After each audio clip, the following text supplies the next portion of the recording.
লক্ষ কোটি দুরুদে পাক শান্তির ধারা বর্ষিত হোক, সকলে বলুন আল্লাহুম্মা আমিন।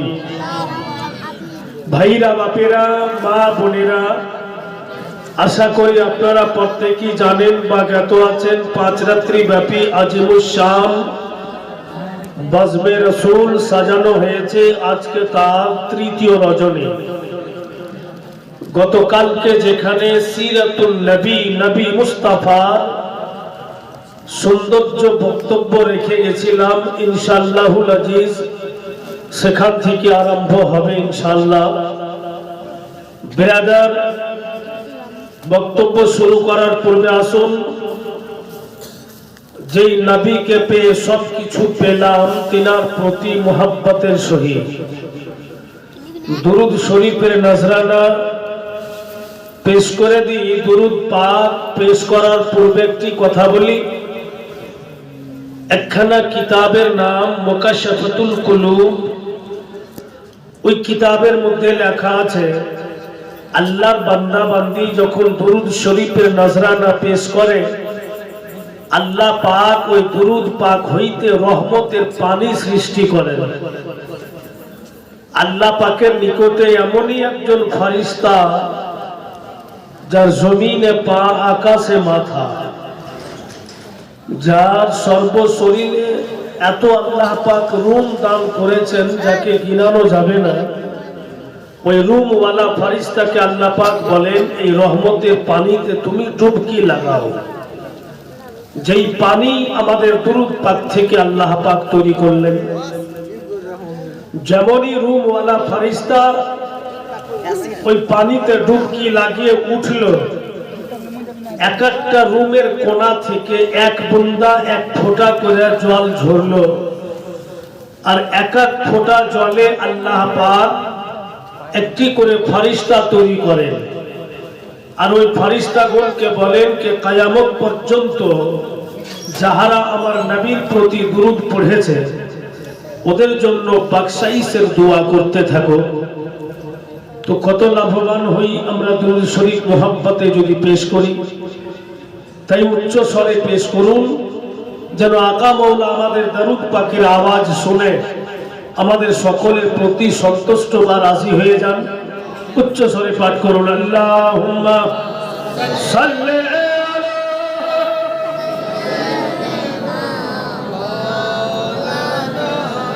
মুহাম্মাদ ওয়া আলা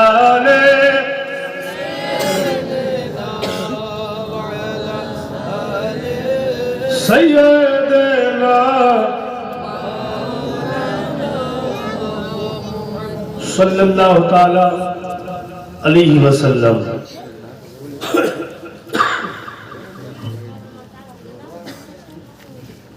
যারা আল্লাহ পাকের ইবাদত করছে, নামাজ আদায় করছে, ওদেরকে জিজ্ঞাসা করবেন कि आप नमाज पढ़ते हो? तो बोलबे कि हाँ। क्यों, किस लिए?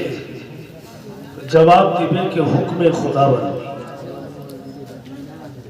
आप रोजा रखते हो रमजान महीना में? तो हाँ रखता हूं। क्यों? बोले हुक्म खुदाबंदी। शरीयत के विधान मान के चलते हो? तो हाँ हुक्म खुदाबंदी। तो बेरादार इबादत করছি আল্লাহর হুকুম, রমজান মাসে রোজা রাখছি আল্লাহর হুকুম, শরীয়তের বিধান আহকাম ও আরকান মেনে চলছি আল্লাহরই হুকুম। दोस्तों, नमाज पढ़ना, इबादत करना जैसे हुक्म खुदाबंदी है, शरीयत की विधान को मान के चलना जैसे हुक्म खुदाबंदी है, वैसे ही मुस्तफा जान रहमत सल्लल्लाहु ताला अलैहि वसल्लम की इज्जत व एहतराम करो, ये भी हुक्म खुदाबंदी, ये भी हुक्म खुदाबंदी। कुरान उठाकर देखो, रब्बुल इज्जत ने इरशाद फरमाया, वा तुअज़्ज़िरुहु वा तुअक़्क़िरुहु। আল্লাহ কোরআন পাকে বলছেন ইজ্জত করো কার? তো নবী মুস্তাফা। ইহতিরাম করো কার? তো নবী মুস্তাফা।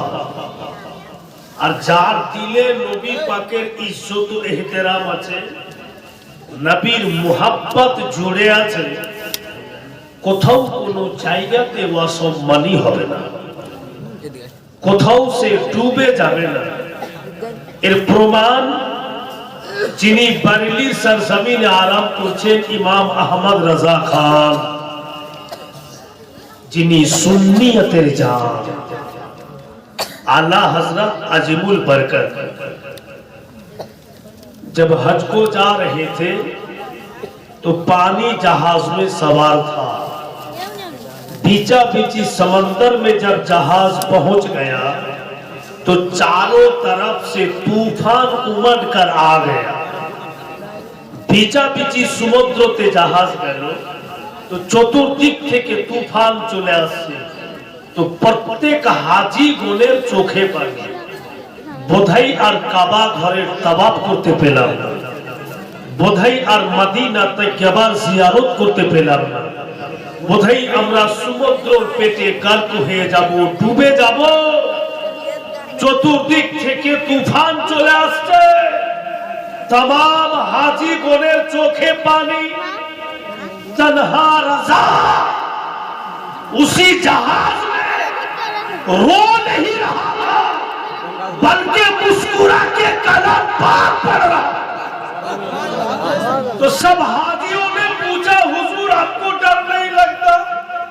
बीचा बीची समंदर में जहाज फंस गया, चारों तरफ से तूफान आ गया, हम लोग रो रहे हैं, शायद काबा घर का तवाफ नहीं कर पाएंगे, शायद मदीना तय्यबा का जियारत नहीं कर पाएंगे।